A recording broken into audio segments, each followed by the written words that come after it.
E eu quero começar dizendo o seguinte: existem três, na minha opinião, existem três aspectos do reino de Deus, três aspectos do reino de Deus que meio que confundem nossa cabeça.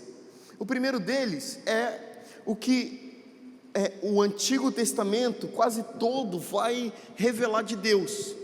Deus é um rei soberano, sobre todas as coisas Ele é rei. Ele é rei sobre os céus, Ele é rei sobre a terra, Ele é rei sobre toda a criação. O Senhor está agora mesmo no seu trono. A palavra de Deus diz em Salmo 115 que os céus são céus dele, Ele governa. O reino de Deus, em outra parte de Salmos, vai dizer que o reino de Deus é um reino de verdade, de justiça, em outras traduções mais antigas, de equidade, um reino solidificado na verdade, um reino com um propósito maior do que nós, um reino que nos alcança. Esse reino cobre toda a terra, esse reino manifesta a vontade desse reino, um rei soberano, um rei imponente, um rei que para ele nada é impossível. Esse rei governa os homens de Deus do Antigo Testamento. É esse rei que chama Abraão para estender o seu reinado na terra. A soberania de Deus manifesta o reino de Deus soberano. Eu queria que você abrisse sua Bíblia, por favor, comigo, em Salmo 103, versículo 19. Salmos 103, versículo 19.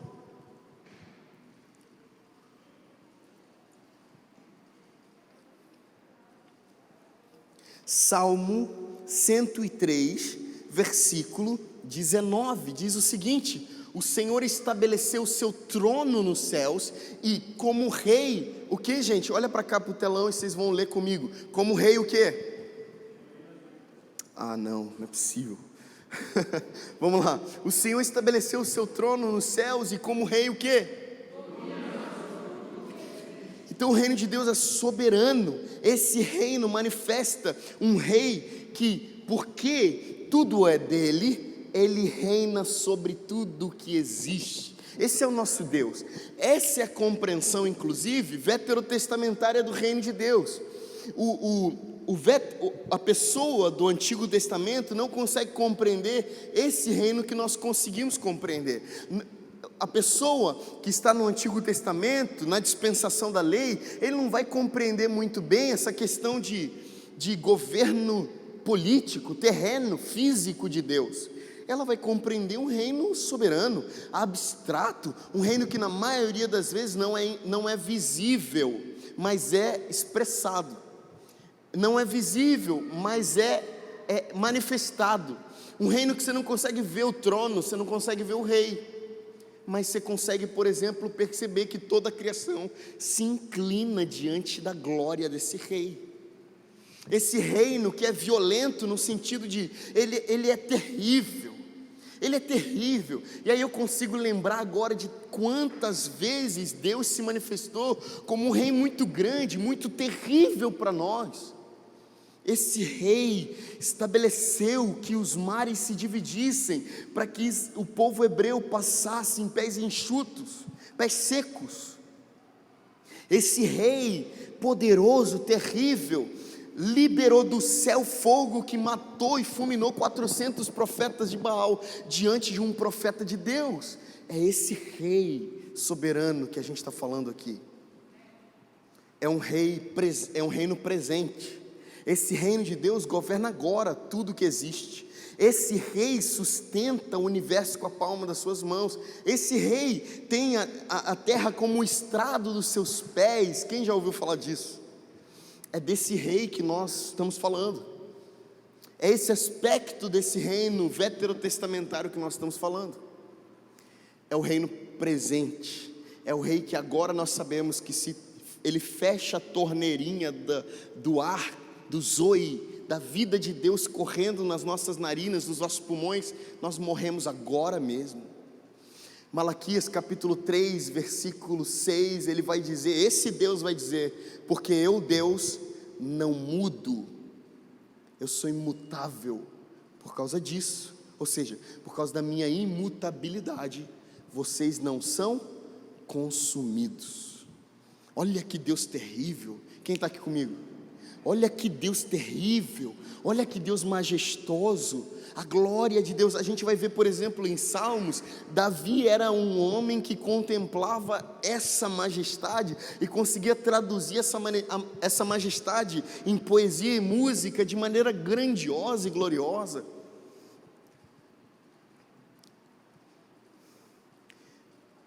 Mas eu queria falar sobre um segundo reino.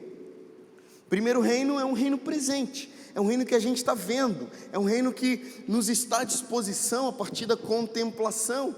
Eu quero abrir um parênteses aqui, muito importante que você contemple o Senhor, muito importante inclusive que você tenha a contemplação como uma disciplina espiritual, muito importante que você passe a não só ler a Bíblia e orar no seu devocional, mas contemplar o Senhor, meditar. Foi isso que Davi pediu em Salmo 27:4, uma coisa eu peço ao Senhor e essa eu buscarei, que eu possa habitar todos os dias da minha vida na sua casa, para contemplar e meditar, para contemplar a sua beleza e meditar no seu santo templo. Esse mesmo Davi da contemplação, ele diz: eleva os meus olhos para o monte, de onde me virá o socorro? Davi por um instante tira os olhos desse rei majestoso, ele não sabe de onde vem o socorro, mas os historiadores, inclusive de Salmos, dizem que entre essa pergunta e a resposta que ele daria no próximo versículo, existe um hiato,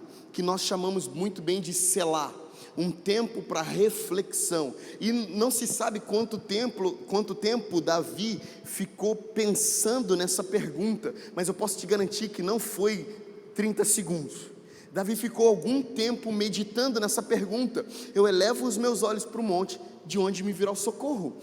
Eu creio que Davi está se vendo diante do espelho da criação.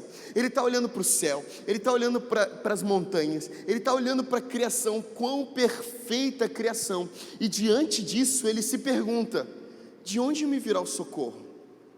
Porque eu sou tão pequeno. E ele para e pensa, reflete, medita. O mesmo Davi que disse: eu peço uma coisa para conseguir duas coisas. Ele queria uma para conseguir duas. Eu quero uma, morar na casa do Senhor, para conseguir duas, para contemplar a sua beleza e meditar no seu santo templo. Davi obedece essa disciplina, ele contempla, eleva os meus olhos para o monte, de onde me virá o socorro, e ele passa um tempo mapeando a majestade de Deus, meditando em quem Deus é, e ele responde no próximo versículo: o meu socorro vem do Senhor, que fez os céus e a terra. Chega à conclusão de que um Deus que fez céu e terra pode resolver seus problemas, pode socorrê-lo. Olha só a grandeza de Deus. Esse mesmo Davi se indaga em Salmo número 8, quem é o homem para que dele te lembres? Davi está se colocando num lugar diante da criação, diante da glória de Deus, da majestade visível de Deus, expressa na criação, porque antes do versículo 3, Salmo 8, ele vai dizer: quando eu olho para os seus céus, na verdade versículo 3, quando eu olho para os seus céus, obra das suas mãos, tudo que o Senhor criou. Aí ele, é como se ele estivesse dizendo: vem uma pergunta. Por que vem uma pergunta? Porque diante de tudo essa perfeição, eu sou desse tamanho, eu sou tão pequeno. Alguém já parou para se comparar com toda a criação de Deus? Alguém já parou? Isso fica muito claro quando a gente sobe no parque da cidade, ou quando a gente vai para um lugar incrível. Você está lá, diante de uma beleza estonteante, e você pensa: quem sou eu? Quem sou eu diante de tudo isso? Quem sou eu diante de tanta beleza? Eu tenho certeza, convicção, que Deus, com seus dedos, criou tudo isso aqui que eu estou vendo. Isso é perfeito demais. Mano, tem que ser muito pessimista para subir no parque da cidade, olhar tudo e falar: ali tem um erro, ó. Achar um erro no meio daquela visão. E aí quando você vê toda a perfeição, você se encolhe, você fica menor do que você acha que você é. E Davi perguntou: quem é o homem para que dele te lembres? Quem é o filho do homem para que o visites? Pergunta, selar, meditação, um tempo para meditar naquilo que perguntou para Deus. Resposta: contudo fizeste-me por um pouco menor do que os anjos, e de glória e de honra me coroaste. Só um Deus, Rei, Criador, pode coroar um homem tão pequeno como Davi. Deus que enviou Samuel para a casa de Jessé, quem lembra disso?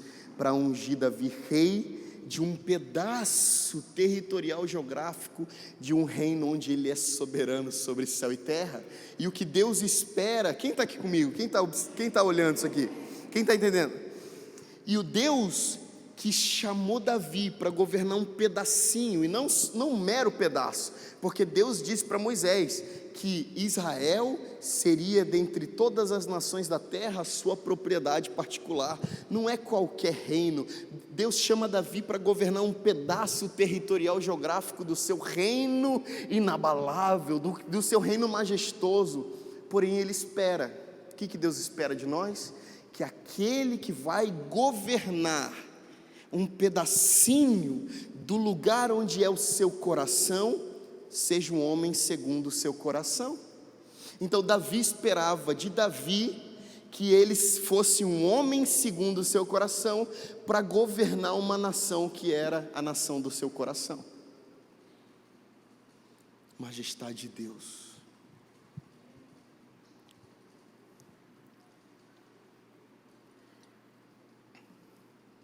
Então isso é muito visível de maneira presente, e é importante que a gente entenda isso. Presente. Agora, quando a gente olha para o futuro, a gente observa um segundo aspecto do reino de Deus. O reino que nós chamamos de reino milenar. Quem estava aqui, ou quem assistiu às aulas sobre escatologia na escola Metanoia, não me envergonham. Poucas pessoas, você precisa fazer parte da escola Metanoia. Então você ouviu sobre o reino milenar, ou sobre o governo de Jesus por 1000 anos aqui na terra, físico.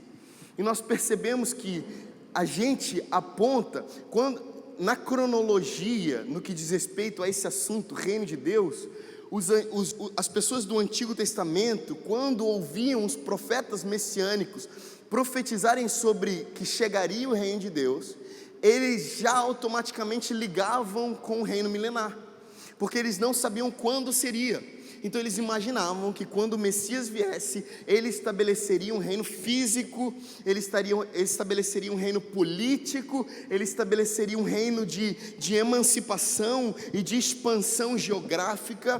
Portanto, quando Jesus desce aqui na terra e começa a ensinar com clareza, com leveza, sem nenhum sinal de ataque, Jesus não atacava ninguém, nem quando ele dizia para Nicodemos: se você não nascer de novo, você não pode ver o reino de Deus. Ele não estava atacando, ele estava estabelecendo um padrão. Jesus não era do ataque. Jesus mesmo disse que eu não vou estabelecer meu reino a fio da espada. Essa não é a minha missão, esse não é o meu objetivo.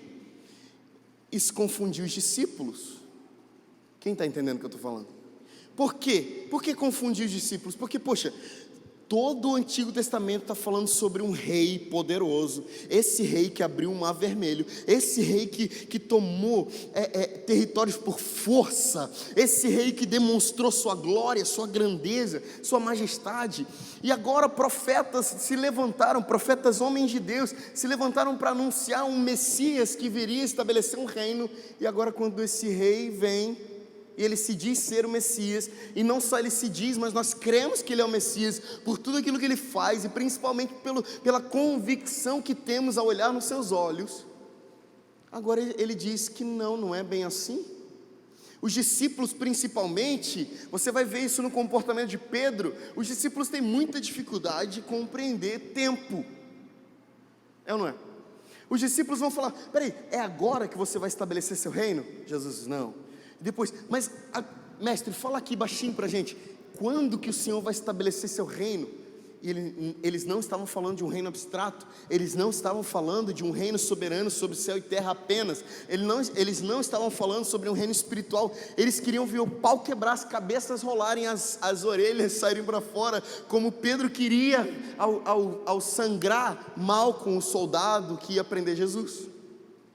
É nesse espírito, é nesse coração que Pedro ataca Malco. Ele não ataca porque ele é ruim, ele ataca porque Jesus tinha prometido, os profetas tinham prometido que viria um rei, e esse rei era o Messias, um ungido de Deus, que ia tomar Israel, que ia governar Israel. Mas Jesus está dizendo o tempo inteiro: não, vocês não estão entendendo nada. Quando Jesus morre, e já é o terceiro dia, mas ainda ele não se apresentou ressurreto para os discípulos no caminho de Emaús. Os discípulos andam cabisbaixos, desesperançosos, porque esse que se dizia ser o Messias tinha morrido, e já era o terceiro dia e ele ainda não tinha ressuscitado, pelo menos para eles, porque Jesus já havia ressuscitado naquele dia de manhã, mas para eles estavam desesperançosos porque Jesus não tinha aparecido para eles. E Jesus, vocês sabem que Jesus aparece do lado deles e pergunta: o que vocês estão tão desesperançosos? O que vocês estão preocupados? E um deles diz: Jesus, você não sabe o que está acontecendo. Jesus, olha, ele não sabe que é Jesus, tá? Os olhos dele estão vendados. Você não sabe o que está acontecendo aqui? Você não sabe o que aconteceu nos últimos 3 dias? Você não sabe quem era Jesus, o mestre? O nosso mestre, aquele a quem a gente seguiu 3 anos. Então, ele fez muitos sinais, muitas maravilhas. Ele parecia que era ele. A gente tinha frio na barriga, porque não sabíamos que dia que esse nosso mestre amanheceria, e ele acordaria e falaria para a gente: é hoje, se prepara, coloca a espada nas costas, coloca a faca na cintura, e a gente vai lá. A gente vai lá em Herodes, a gente vai lá em Pôncio Pilatos para tomar o reino, para sentar no trono. Mas agora é o terceiro dia, ele ainda não ressuscitou. E um deles fala o seguinte: ora, olha só essa frase: ora, nós achávamos que era esse homem que ia redimir Israel. A gente achou que era esse homem que ia possuir o trono de Israel. A gente achou que o governo de Cristo seria manifestado agora. É por isso que os judeus não messiânicos, não cristãos, os judeus, aqueles judeus ortodoxos lá do Oriente Médio, eles têm dificuldade de crer que Jesus é o Messias. É por isso que a palavra de Deus fala a partir de Paulo aos Filipenses, capítulo 2, versículo 9, contudo Deus o exaltou soberanamente e lhe deu um nome que está acima de todo nome, nome pelo qual todo joelho se dobrará no céu, na terra e debaixo da terra, e toda língua confessará que Ele é o Senhor. Eles têm dificuldade de confessar com a boca que Jesus Cristo é o Senhor, porque o próprio Jesus, Ele é um homem que para eles não ressuscitou, é um homem que ensinou, é um homem que fez milagres, é um homem que tocou gente que estava cega e essas pessoas foram curadas sim, mas aquele reino veterotestamentário, aquele reino de Isaías, aquele reino de Joel, aquele reino de principalmente Daniel, não se manifestou ainda. Então para eles existe uma incoerência cronológica absurda com relação a quem é Jesus, com relação ao reino de Deus. Existe uma incoerência para eles no fato de que Jesus morreu. Esse reino, ele não foi estabelecido porque esse rei morreu. Mas quantos sabem aqui que esse rei morreu sim, mas ressuscitou? E nós cremos nisso. E com relação ao reino que virá, que nós chamamos de um reino vindouro, olha o que Isaías diz no capítulo 2, versículo 1.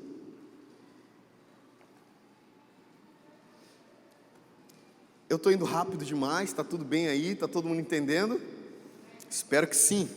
Isaías capítulo 2, versículo 1, a gente vai até o versículo 4, e olha só o que diz: eis portanto a visão que Isaías recebeu, que Isaías filho de Amós recebeu acerca do futuro de Judá e Jerusalém.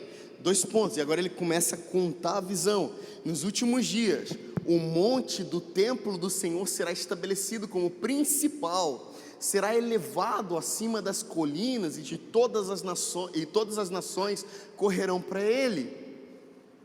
Muitos povos virão exclamando: vinde, subamos ao monte de Yahvé, a casa do Deus de Jacó, para que ele nos instrua a respeito dos seus caminhos, e assim andemos nas suas veredas.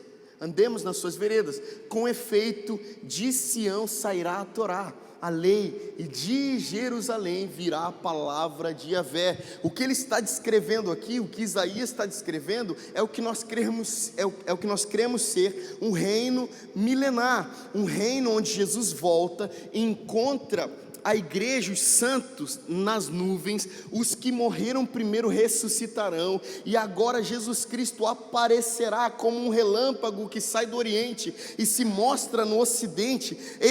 Assim será a vinda do Filho do Homem. Todo joelho nesse momento se dobrará, no céu, na terra e debaixo da terra. Toda língua, mesmo aqueles que não querem, confessarão que Ele é o Senhor, porque vai ser difícil de olhar para esse rei que vem como um cavaleiro do cavalo branco e não se dobrar. As nações lamentarão e dirão: esse aí é um Messias. Só que o que eu não quero voltar lá na série Escatologia, na série Amando a Segunda Vinda do Senhor, que quem estava aqui aprendeu e foi ministrado sobre a segunda vinda do Senhor. Mas o que eu quero dizer é o seguinte: a partir desse momento, Jesus vai entrar pela segunda vez em Jerusalém, não montado num burrinho, com folhinhas de palmeiras, celebração, hosana ao rei que vem em nome do Senhor, aquelas palmas chatas, aquelas palmas xoxas. Não, agora Jesus vem acima de todos os reis, acima de todos os senhores. Ele vem para aniquilar, matar. Não vai ser uma cena bonita de se ver, vai ser uma cena terrível, mas a partir daí, de Sião sairá o reino do Senhor, de Sião sairá o conselho do Senhor, de Sião Ele estabelecerá um reino físico. Nós cremos nisso, é nisso que cremos. O reino de Deus será físico, e todas as nações serão afetadas pelo reino de Deus. Hoje, o presidente da nação de Israel não pode interferir nessa nação Brasil, mas no dia em que o nosso rei, não nosso presidente, nosso rei voltar, ele estabelecerá uma lei só, com um coração só, um governo só, e nunca mais será diferente disso. Nosso Deus será um rei de todas as nações. Aí você pode dizer para mim, mas você começou dizendo que Deus é rei soberano sobre toda a terra. Aí temos um problema.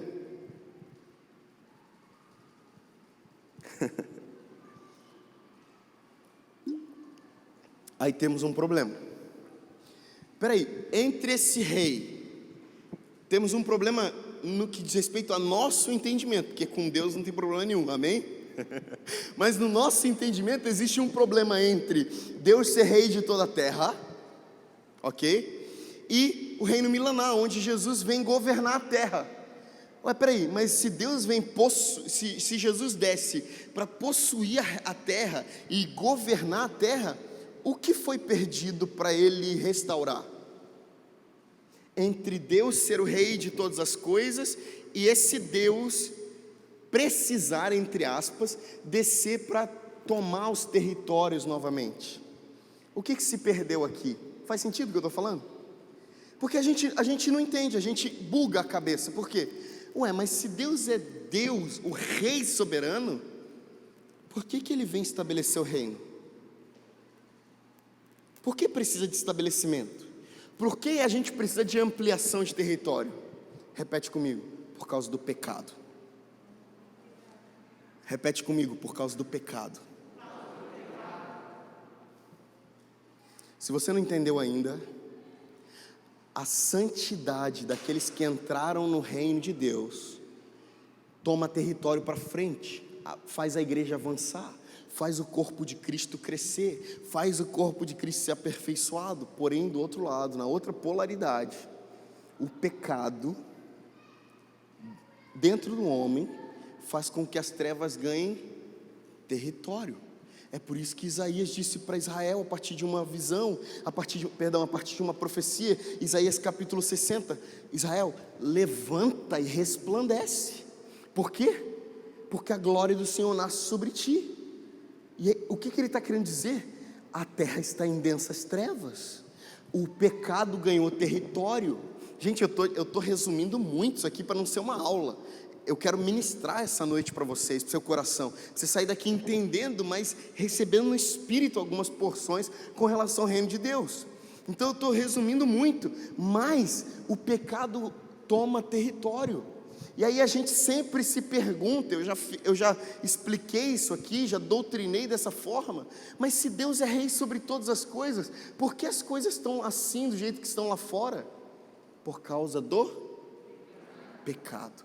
Porque o pecado vai andando no que diz respeito a tomar território, à medida em que os homens pecam por causa da maldade, por causa da iniquidade. Então a gente não percebe que desde Adão as coisas vão ficando muito ruins, porque à medida que os homens pecam, as trevas vão ganhando território, a escuridão vai ganhando território, e é por isso, é aí que a gente entra. Até aqui a gente não entrou, até aqui a gente só olhou Deus fazer. Deus é rei, Deus é soberano, Deus é, Deus será, no que diz respeito a milênio, Deus fará, Ele vai fazer isso, vai fazer, mas e agora? E agora? Agora acontece o que nós chamamos, só antes de entrar nesse agora, mas eu queria só que você olhasse para o Apocalipse capítulo 11, queria só que você olhasse para Apocalipse 11, 15, comigo.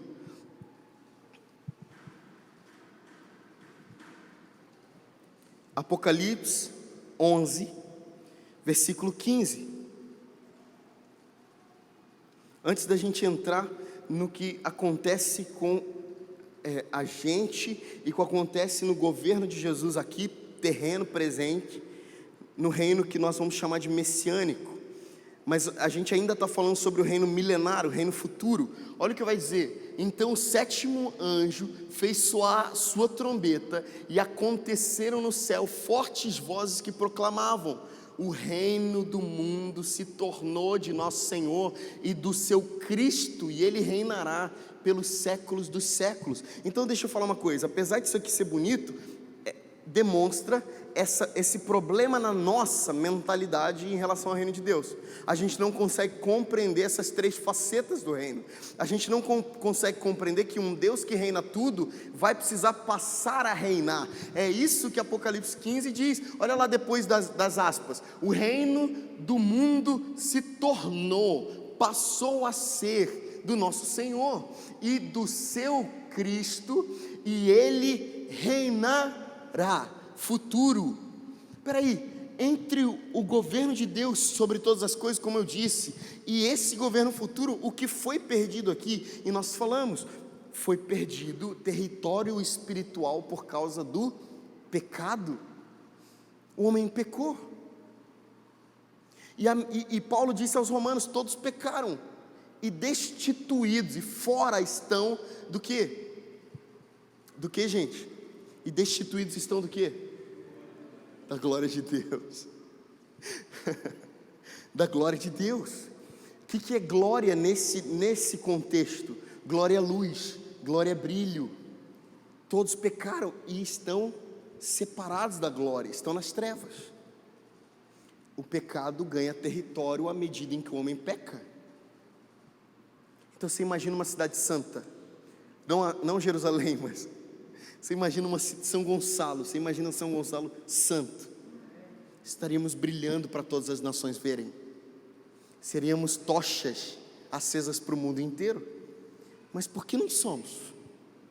Eu quero diminuir a lupa, quero colocar a lupa pequena agora. Essa mensagem está macro, está global, e agora eu queria fazer isso aqui, ó. O que você acha que acontece quando você peca? Você. Todos pecaram, não, mas aqui. O que você acha quando você peca? Você acha que Satanás ganha território? Eu não estou querendo amedrontar ninguém aqui não, pelo amor de Deus, esse não é o meu objetivo aqui ao doutrinar e ensinar a igreja. Mas o que acontece quando nós, nascidos de novo, Jesus disse: vós sois a luz do mundo e o sal da terra. A luz, a tocha acesa. O que acontece quando a gente peca? Por que Paulo vai falar, não apagueis o Espírito Santo? Por que Paulo fala, não fique distante, não se afaste? Por que Paulo usa essa expressão? Esse verbo, não apaga o Espírito Santo. Por quê?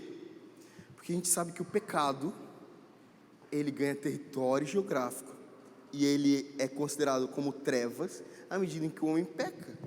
É por isso que o avivamento vem, e o avivamento serve para iluminar Jesus para o mundo. O avivamento não serve para a gente fritar igual tremer igual um peixe fora d'água no chão. O avivamento não serve apenas para a gente arrepiar e ficar horas aqui na igreja. O avivamento não serve apenas para a gente ver até perdidos serem encontrados por Jesus, mas o avivamento é como uma tocha acesa em um determinado lugar, onde o mundo inteiro, de lá onde está, observa a tocha queimando, a luz brilhando, e fala: a gente precisa ir para lá. É ou não é? Avivamento de Toronto, todas as nações foram lá. Avivamento de Pensacola, todas as nações iam lá. Avivamento do aeroporto, todas as nações desciam lá para ver o que Deus estava fazendo. Avivamento da Inglaterra, todos iam para lá. Os avivamentos da Inglaterra, todos iam para lá ver o que estava acontecendo. E aqueles que estavam aos arredores daquela chama acesa, iluminando a cidade, eles saíam dos lugares escuros espirituais onde estavam e eram atraídos para aquela luz que iluminava todo mundo, por causa da santidade de Deus. Qual que é a marca de um avivamento? Santidade, arrependimento, né? Mudança de vida radical. Então você percebe que, por um lado, a gente acha lindo quando a gente fala de avivamento, e o avivamento fala de santidade, de mudança de comportamento, de abnegação de pecados, e a gente fala que a igreja vai brilhar, a igreja vai assumir, a igreja vai tomar, a igreja vai fazer e acontecer, mas a gente olha para o outro lado, para o outro extremo, e vê um mundo nas trevas, um mundo no pecado, e pior, uma igreja apagada, uma igreja que por conta do pecado está apagada. Quem entende isso? Quando a gente ouve Jesus dizer: vós orareis assim, Mateus capítulo 6, versículo 9, portanto vós orareis assim: Pai nosso que estás nos céus, santificado seja o teu nome, venha a nós o teu reino e seja feita a tua vontade. Aí começa a incoerência em relação à santidade de Deus e a nossa perversão, o nosso pecado. Por que pedir para que o reino de Deus venha à terra, se Ele é um Deus de céu e terra? Como eu disse antes, é a última vez que eu falo isso, só para fixar no teu coração. E aí eu posso garantir porque o pecado dominou. Uma base bíblica para isso, eu queria que você colocasse, por favor, Mateuzinho, no telão, Mateus capítulo 4, nós vamos ler, Mateus capítulo 4, versículo, deixa eu só olhar aqui, versículo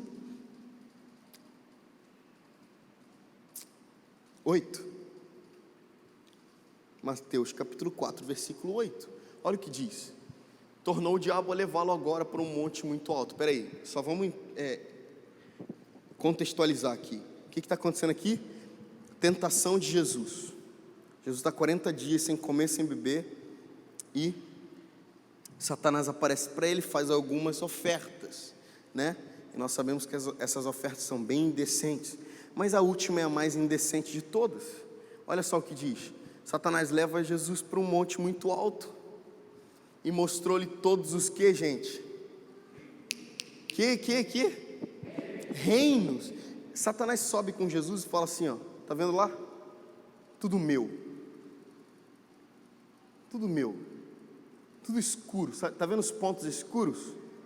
Tá vendo a maioria da geografia aqui de cima, olhada? Tudo escuro, tudo meu.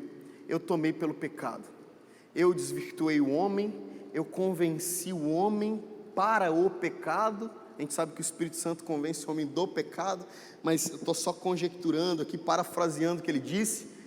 Eu convenci o homem para o pecado, o homem foi para o pecado, se perverteu, e agora, olha só como está, tudo escuro, tudo escuro.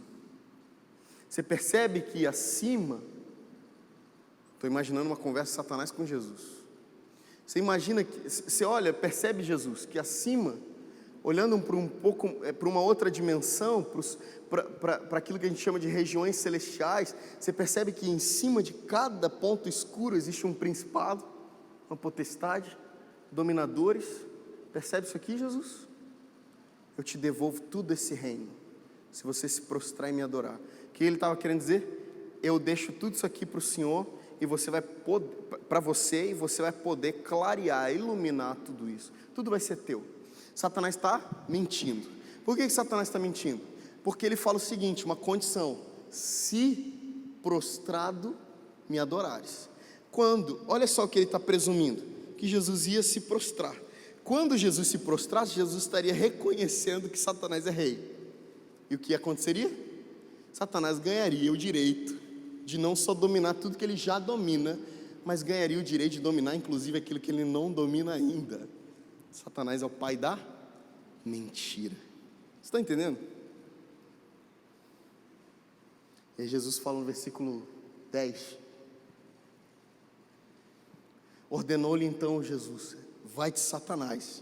Eu parafraseio e falo o seguinte: agora você foi longe demais, Satanás. Porque está escrito: ao Senhor teu Deus adorarás e só a Ele servirás. O que ele está dizendo? O governo de toda a terra é de Deus, mas só a Deus a gente vai adorar para ganhar território, para iluminar todas as nações. Agora faz mais sentido quando eu disse sobre Isaías ter falado no capítulo 60, Israel, levanta e resplandece, volta a brilhar a luz que foi apagada. Acende a chama, ó Pai, que uma vez brilhou. Essa é a oração. Israel ora isso, mas não só ora, se comporta como resposta. Levanta, brilha, ilumina com a sua santidade, com a sua natureza, ilumina.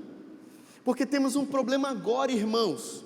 Porque o que Jesus pediu para a gente orar, Ele pediu para a gente orar ontem, hoje, amanhã e para sempre, até que Ele venha.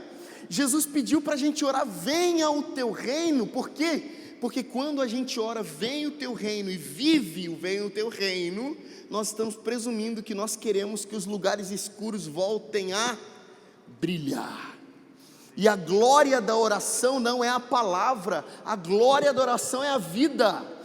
Repito, a glória da oração não é a palavra proferida, mas a glória da oração é a vida testemunhada.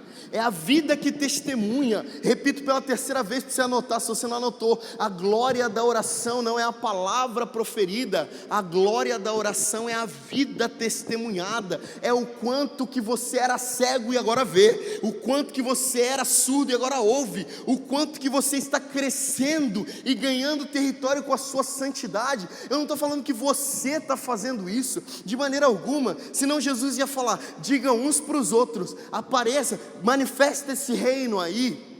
Jesus não estava falando para a gente falar um para o outro, manifesta o reino. Jesus estava falando para a gente falar para o Pai: vem com o teu reino, interfira. Eu sei que você é Senhor de todas as coisas no que diz respeito à soberania. Nenhum Deus pode ser maior que você, Deus. Porém a gente sabe que São Gonçalo não vai bem. Tem alguém me entendendo? Porém a gente sabe que São Gonçalo não vai bem. Porém a gente sabe que a gente não vai bem. Porém a gente sabe que o pecado nos ronda, o inimigo nos ronda também, rugindo como um leão. Por isso vem teu reino, Senhor.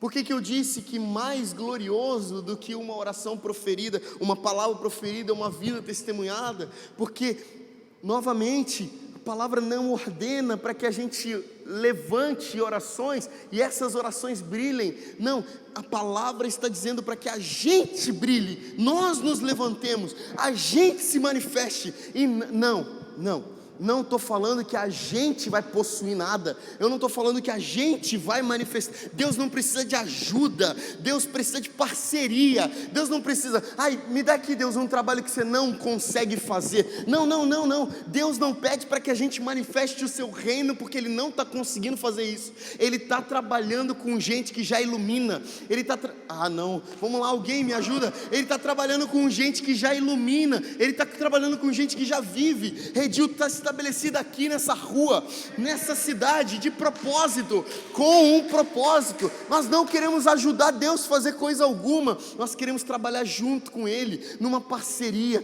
para que a glória do Senhor encha a terra assim, como as águas cobrem o mar. Então, primeiro, um reino glorioso, um reino soberano. Segundo, um reino vindouro, um reino milenar, um reino onde Jesus vai consumar toda a sua obra de fato, seu propósito eterno. Mas enquanto esperamos esse reino, estabelecemos por herança, porque somos reis e sacerdotes, não porque a gente se intitulou, mas porque nós somos. Nós estamos estabelecendo o reino de Deus na terra. E qual que é o mecanismo de estabelecimento de reino na terra?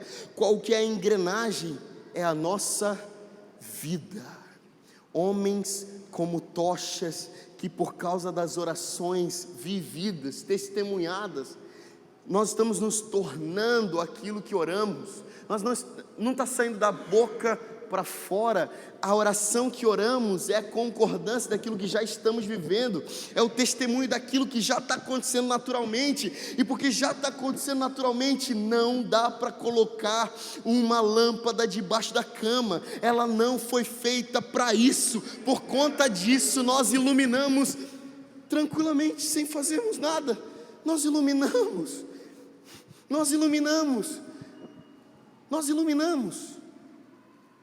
Eu queria muito contar o testemunho do William. Posso contar? Posso falar do testemunho?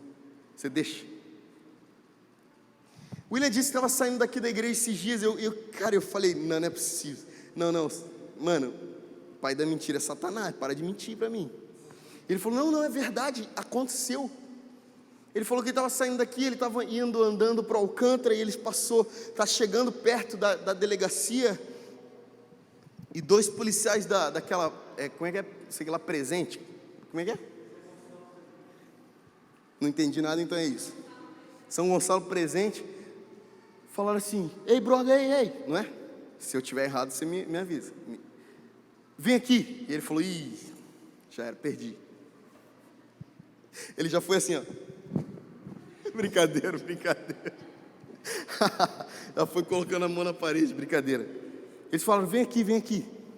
E ele falou, nossa, caramba, que transtorno. E eles falaram assim, William, vem cá, senão eu vou falar besteira. Vamos lá, vem cá. Sem prepotência, sem soberba, ele só vai contar o que aconteceu com ele. O que os policiais disseram para você, William? Ele falou, olha para mim. Aí eu já estava meio desesperado, meio já com medo até. Ele falou assim, o que você vê quando você olha para a gente? O que você vê quando você olha para a gente? Eu fiquei sem reação e tal. Ele falou assim, rapaz, olha para mim. Aí eu sem reação e tal. Faz uma oração aí por mim. Eu quero que você fale algo para mim e para esse rapaz aqui que está do lado. Era outro policial que estava do lado dele. E aí eu comecei a orar, estava um pouco seguro na hora, com medo.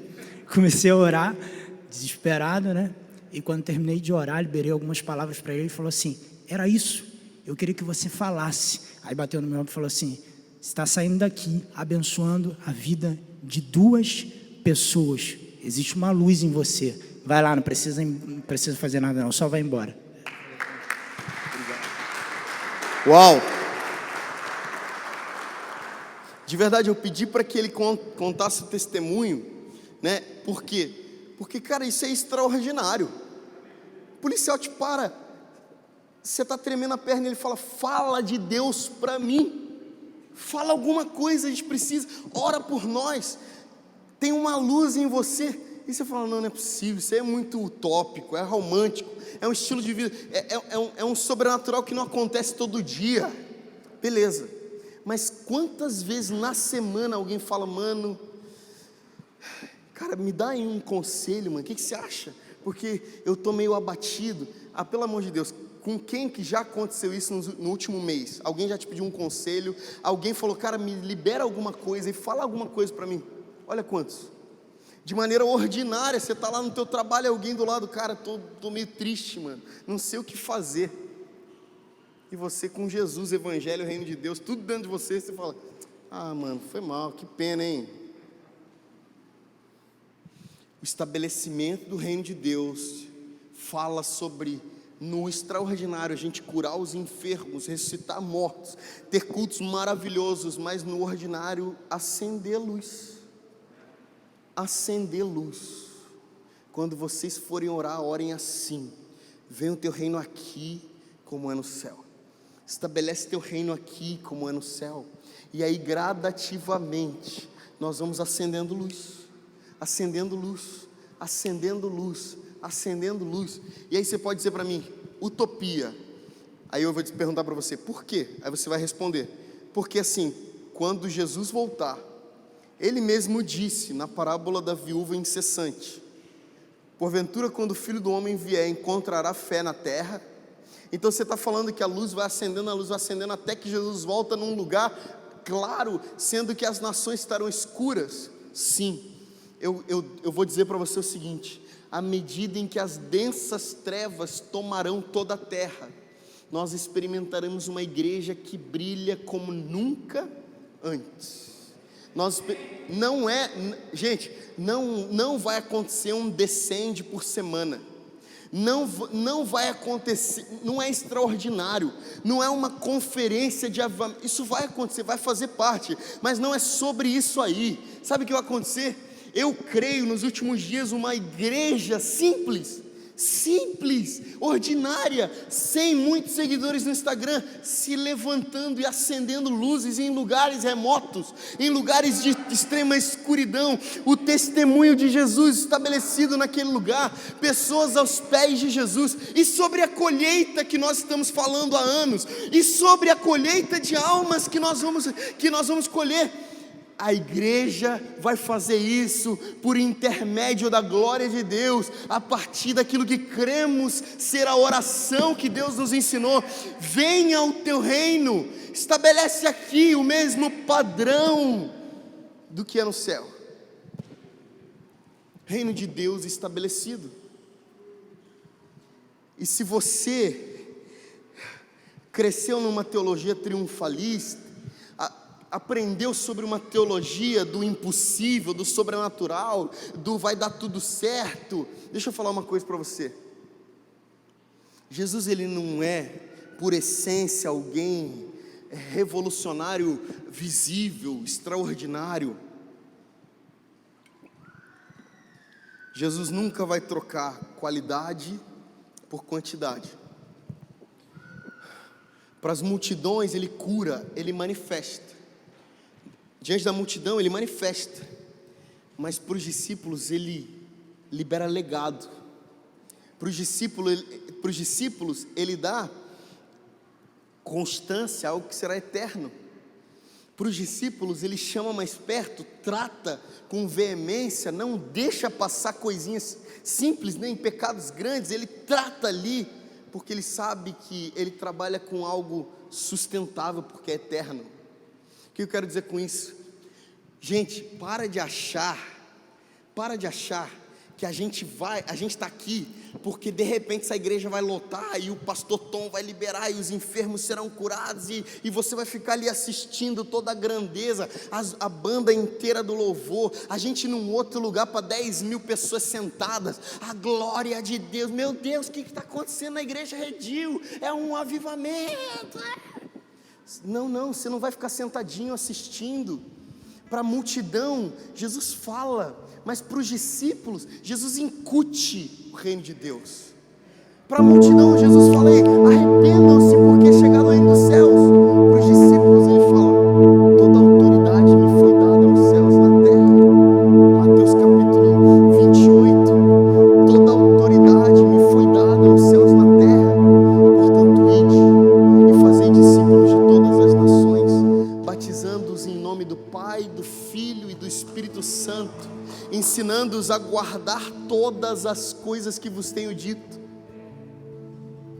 Toda autoridade é minha e eu decido para quem eu dou. Toda autoridade é minha e eu decido em quem eu ponho essa autoridade. E sabe em quem Jesus decidiu pôr? Nos discípulos. Nos discípulos. Deixa eu falar para a nossa liderança: não vamos ficar trabalhando por resultado, por grandeza, por número. Não, vamos esquecer um pouco isso. Mas vamos trabalhar para compartilhar a autoridade que Jesus nos deu com nossos discípulos. E a gente fala: agora vai, faça da mesma forma. Alguém falou comigo alguns meses atrás o seguinte: cara, obrigado por me discipular. Nossa, você tem falado tanto de Deus para mim, minha vida tem mudado, não sei nem como posso te agradecer. E a minha resposta foi: cara, sabe isso tudo que eu te dei? Reparte com outra pessoa. Vai, libera isso que você está recebendo.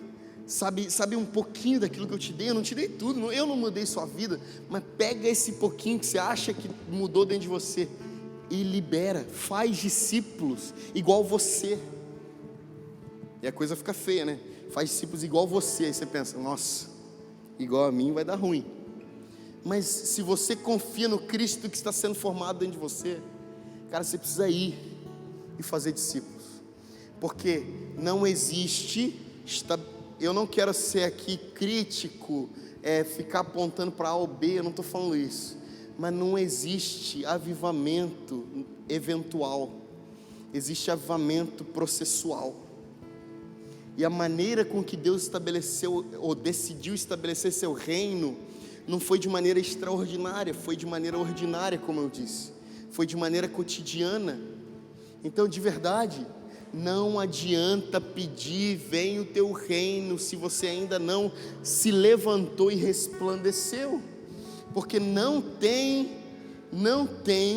avivamento e reino de Deus estabelecido na terra, sem que aqueles que clamam pelo reino de Deus não se comportem como aqueles que têm o reino dentro de si. O escritor aos Hebreus capítulo 12 vai dizer: nós temos um reino inabalável, dentro de nós tem um reino inabalável, e como pessoas que têm um reino dentro de nós, dentro de si inabalável, vivem como se esse reino fosse abalável. Eu, a começar de mim, preciso me reposicionar. Jesus disse para Nicodemos, e aí eu termino com esse versículo. Jesus disse para Nicodemos: Nicodemos, você precisa nascer da carne, ou você precisa nascer da água e do Espírito. Ou seja, você precisa se converter, você precisa se alinhar para entrar no reino de Deus. Você precisa se alinhar para entrar no reino de Deus, porque não é qualquer um que participa daquilo que Jesus está fazendo na terra. Assim como não será no milênio, assim como nem todos participarão no milênio, não está sendo assim agora, nem todos participam. É aquilo que a gente chama, aquilo que a gente sempre fala aqui, de alguns consomem, outros constroem, alguns são consumidores, outros são construtores. Eu decidi, eu espero que você decida também, porque se você não decidir ser um construtor, tem alguma coisa errada com você. Mas eu decidi passar de consumidor para construir. Eu só tenho esse microfone na mão, não é porque eu sou o cara, mas porque eu decidi construir, eu decidi trabalhar junto, eu decidi estabelecer com uma mensagem vivida. Quem aqui quer isso? Quem aqui quer isso? Então o que vai precisar? Vai precisar da palavra, ou da primeira pregação, da pregação mais simples, arrependei-vos porque é chegado o reino dos céus. A pregação mais simples ainda é essa: se alinhem, peçam perdão pelos pecados, deixa o pecado para trás, se alinha, porque está chegando o reino dos céus. Você não quer ser daquele que vai lamentar e dizer que Jesus é o Messias no primeiro dia do milênio. Você não quer ser esse que no dia do Senhor fica atemorizado e lamenta dizendo: ai, como eu não participei disso. Você quer ser aquele que percorre andando toda a terra junto com Jesus, dizendo: bendito é o que vem em nome do Senhor, e entra em Jerusalém de maneira triunfal dizendo: Hosana, Hosana, bendito é o que vem em nome do Senhor. E não só entre em Jerusalém para um evento, mas entre em Jerusalém para governar, estabelecer, trabalhar por um reino físico, justo, verdadeiro, por algo que não vai ter fim. O reino de Deus não vai passar. O reino de Deus não vai passar. Nós trabalhamos por algo eterno, sim, mas não abstrato. Não ligue eterno com abstrato, porque o sobrenatural é mais natural do que o nosso natural que a gente vive aqui na terra. Não ligue, sabe? Porque quando você liga sobrenatural a abstrato, se torna alcançável. Mas a gente viu aqui hoje, o reino de Deus tocou 3 pessoas e curou 3 pessoas aqui. Não fui eu, não foi você, não foi você, foi o reino de Deus estabelecido. O que a gente fez? A gente acendeu a luz, deixou ele brilhar e pessoas foram curadas. Tem alguém animado com essa mensagem aqui? Eu estou muito animado, não porque as coisas vão ficar bem, mas porque a gente vai brilhar no meio da escuridão. Vamos ficar de pé, por favor, a gente vai cantar essa canção aqui. Eu não sei de verdade o que você vai fazer com essa mensagem, eu não sei o que você vai fazer com essa pregação, eu não sei o que você vai fazer amanhã, quando acordar e lembrar do que foi dito aqui. Mas de uma coisa eu sei, eu quero me arrepender dos meus pecados. Eu quero ser cada vez mais santo como Jesus é, não por força nem por violência, mas pelo Espírito do Senhor. Eu quero ser aquele que se chama pelo nome do Senhor. Eu quero ser aquele que prepara o caminho do Senhor. Eu quero ser aquele que diz: vem o teu reino, mas eu quero ser aquele que vive, vem o teu reino. Eu sei das minhas limitações, eu sei do quanto que eu preciso mudar, mas eu digo para o Senhor hoje aqui, diante dos meus irmãos, diante dos céus e do inferno, de anjos, querubins, serafins: Jesus, eis-me aqui, envia-me a mim. Se toda a autoridade te foi dada no céu e na terra, compartilha comigo. Eu quero ser confiável para manifestar o seu reino. Eu quero ser confiável para manifestar o seu reino. Então deixa eu falar uma coisa só para finalizar, porque eu acho que é uma chavinha que a gente vai fechar por último, a última porta aqui. Deixa eu falar uma coisa para você. Não é sobre nós estabelecermos o reino. Nós queremos como igreja estabelecer o reino de Deus, ou expandir o reino de Deus. Não fala mais isso. Sabe o que você vai falar agora e orar? Nós queremos manifestar o reino. É sobre manifestar e não sobre expandir. A gente não faz nada com a força do nosso braço. A gente não faz nada. Sabe qual é o problema que eu tenho da teologia dos 7 montes, das 7 esferas? Sabe qual é o problema que eu tenho? É que isso põe na conta da igreja. A igreja tem muita responsabilidade. Deixa eu falar uma coisa: a responsabilidade nossa é apenas manifestar. Nós não vamos pegar e dominar. Não fale mais isso. Não fale mais isso. Não fale mais possuir. Não fale mais dominar. Não fala mais expandir. Fala manifestar. Manifestar. Só manifestar. Assim como você manifesta que é filho do seu pai, filho da sua mãe, sem precisar abrir a boca, manifeste o reino. Manifeste onde você estiver. Nós vamos cantar essa canção, espero que você cante de todo o seu coração.